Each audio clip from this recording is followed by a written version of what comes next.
KPBS On Demand is supported by UC San Diego's Art Power, presenting cellist Joshua Roman, performing from his album Immunity, alongside music by J.S. Bach and more. Sunday, June 22nd at UC San Diego's Epstein Family Amphitheater. Reserve your tickets at artpower.ucsd.edu. Good morning, I'm Debbie Cruz. It's Wednesday, February 21st. How to apply for disaster assistance after last month's storms. More on that next, but first, let's do the headlines.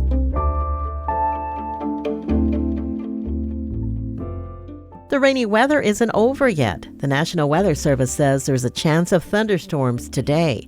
A flood watch remains in effect until 10 this morning in the county's valleys, mountains, and coastal areas.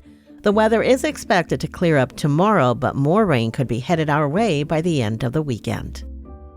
It's been nearly a month since a landslide brought trains to a halt and damaged the Mariposa Trail Bridge in San Clemente. But now there's some good news. Metrolink spokesperson Scott Johnson says state funding has come through for a new wall to catch falling debris and get rail service back up and running.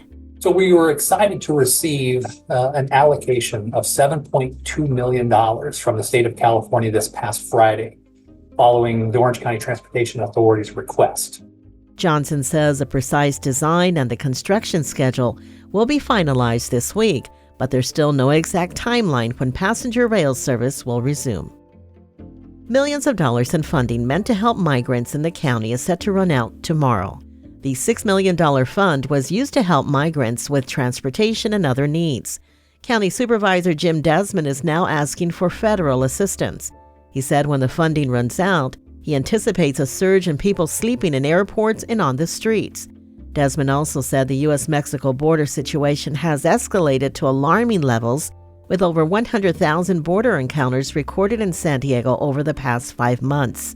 The County Board of Supervisors earlier this month voted to develop a plan for migrant transfer sites and shelters that included federal and state funding. From KPBS, you're listening to San Diego News Now. Stay with me for more of the local news you need. KPBS On Demand is supported by UC San Diego's Art Power, presenting cellist Joshua Roman, performing from his album Immunity, alongside music by J.S. Bach and more. Sunday, June 22nd at UC San Diego's Epstein Family Amphitheater. Reserve your tickets at artpower.ucsd.edu.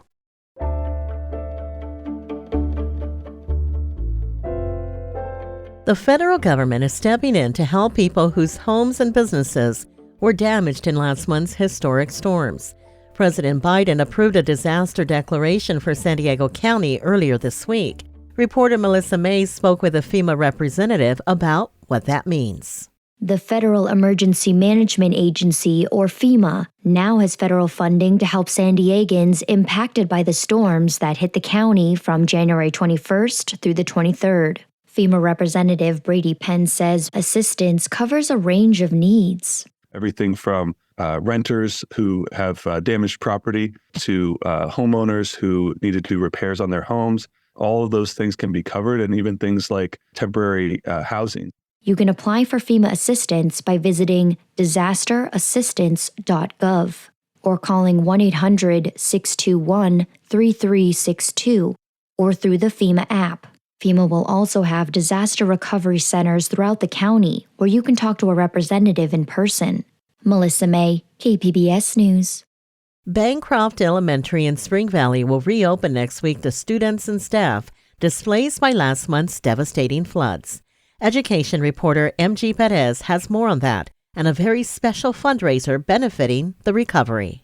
9-year-old Sonia Bella Hans just knew she had to help flood victims somehow. My hope is really that just kids no longer have fear of storms flooding their school. Sonia attends Lemon Avenue Elementary in the La Mesa Spring Valley District, a sister school to Bancroft Elementary, closed the past month because of flood damage to every classroom and office on campus.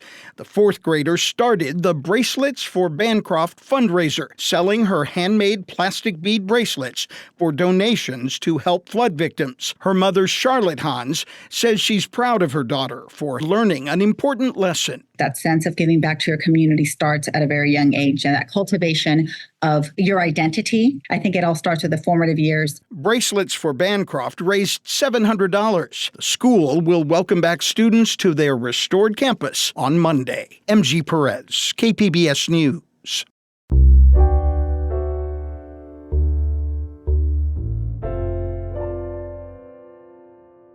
With just 2 weeks to go before the primary election, Chula Vista's District 4 City Council member Andrea Cardenas resigned Monday afternoon. She had been running for re-election.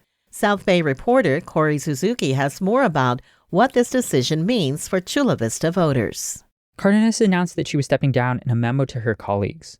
The first-term council member said she was resigning to prioritize her mental health and the health of her community. Cardenas has been facing calls to resign for several months now. Last fall, county prosecutors charged her with fraud, grand theft, and money laundering. They said she and her brother allegedly obtained thousands of dollars of federal pandemic aid money. But Cardenas' decision to step down now has upended the upcoming primary election, just 2 weeks away, when the District 4 City Council seat will be up for grabs. Cardenas had registered to run for re-election, and mail-in voting has already started, so city officials say it's too late to take her name off the ballot. Mayor John McCann says it's unclear what happens if she still wins. That's a big question. Currently, right now, she will remain on the ballot. I know the attorneys are looking at if she does make the top two, if she can go ahead and resign, and maybe the third place finisher would be able to be in the top two. But that's a question that I think we're trying to find the answer out. The top two candidates with the most votes are the ones who move on to the general election in November. McCann said it's not clear what happens if Cardenas advances, whether she would stay in the race or whether another candidate would take her place. All of this makes the primary even more uncertain. There are 6 other candidates running for the District 4 City Council seat. First up is Rudy Ramirez. I served on the City Council between 2006 and 2014. Ramirez has the most political experience. He's also a local business owner. Then there's Christine Brady. For the past 35 years, I've been the president of the Americas Foundation, Fundación de las Americas, and the founder and builder of the La Esperanza schools. Brady also serves on the city's Cultural Arts Commission. Then there's bank manager Jose Sarmiento. I've dedicated over 20 years of just helping families navigate their finances. Sarmiento is a political newcomer in the race. Next, there's Cesar Fernandez, who currently serves on the Board of Trustees for Chula Vista Elementary School District. He declined to give an interview, but answered questions over email. Then there's Delfina Gonzalez. She didn't respond by KPBS's deadline. Gonzalez's campaign website says she's a union member, educator, and small business owner. Finally, there's Leticia Lares, an activist who lobbied the city to reopen Harborside Park instead of turning the land into housing. She's running as a write-in candidate and is also the only Republican in the race. She also didn't respond by our deadline. All 6 challengers are running partly on restoring trust in local government, but they also focused on affordability and the cost of living. Rudy Ramirez says the city needs to do more to support business owners and take advantage of new opportunities like the planned university campus. We need to be able to provide more capital to some of our small businesses. We need to be able to work with landowners in Chula Vista. We still have a lot of mom and pops, people like myself, who started their business here many years ago, that needs support from the city. Christine Brady said she would focus on building up an arts district along 3rd Avenue. I would say maybe 50 up to 50% of the buildings are vacant. Businesses have gone out of business, and performing arts would provide constant employment.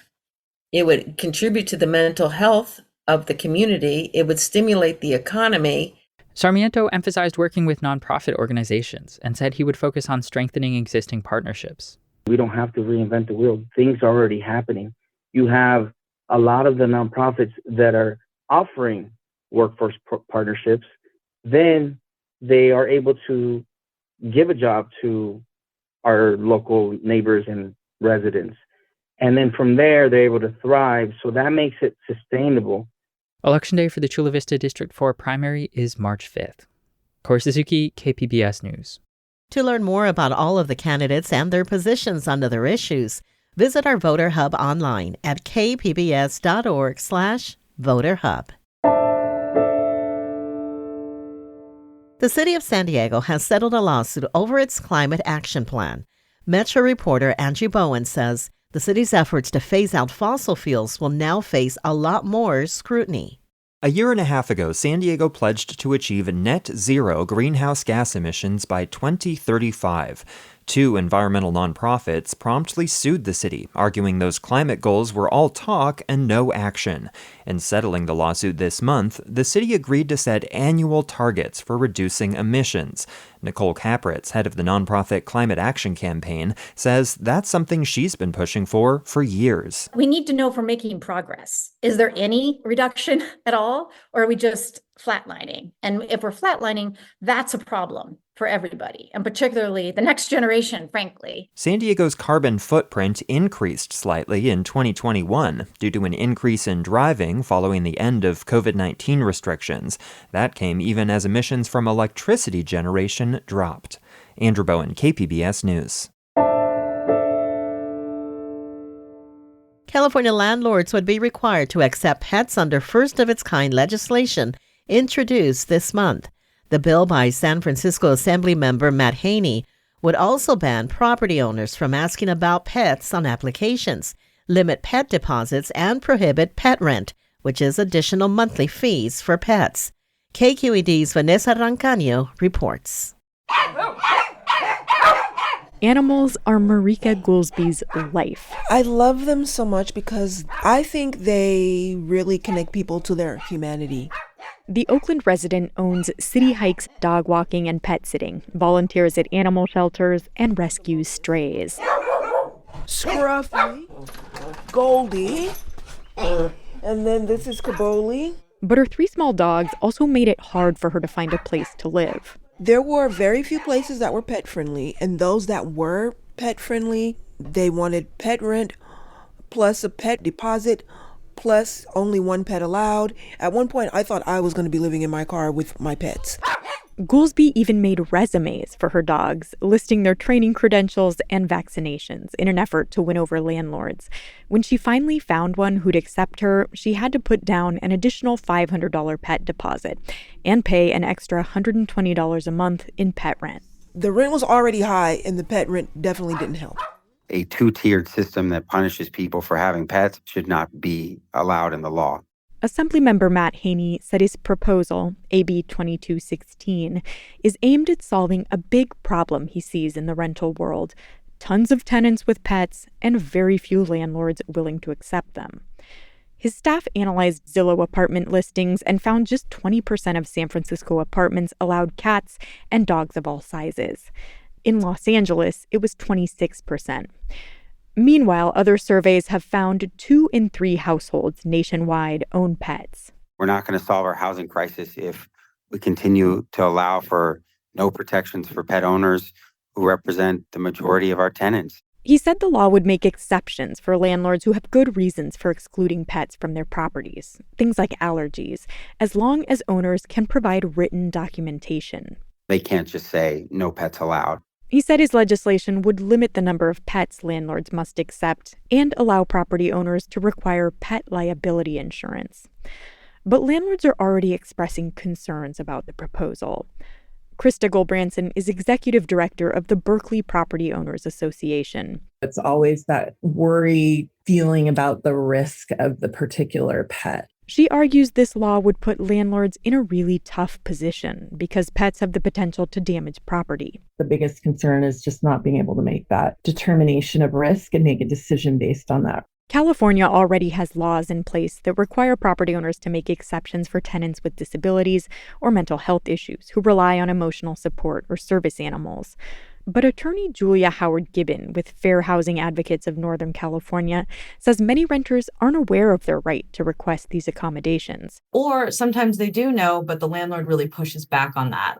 And she said landlords often reject renters with assistance animals despite the law. She thinks Haney's proposal could fix that. They would remove all of these barriers that they face. The bill is in early stages. Haney said he wants to work with stakeholders to shape the legislation. We're open to having a dialogue with landlords, of course, about everything in the bill. Details are expected to be fleshed out in the coming weeks and months. That was KQED's Vanessa Rancaño. That's it for the podcast today. As always, you can find more San Diego news online at kpbs.org. Join us again tomorrow for the day's top stories. I'm Debbie Cruz. Thanks for listening and have a great Wednesday.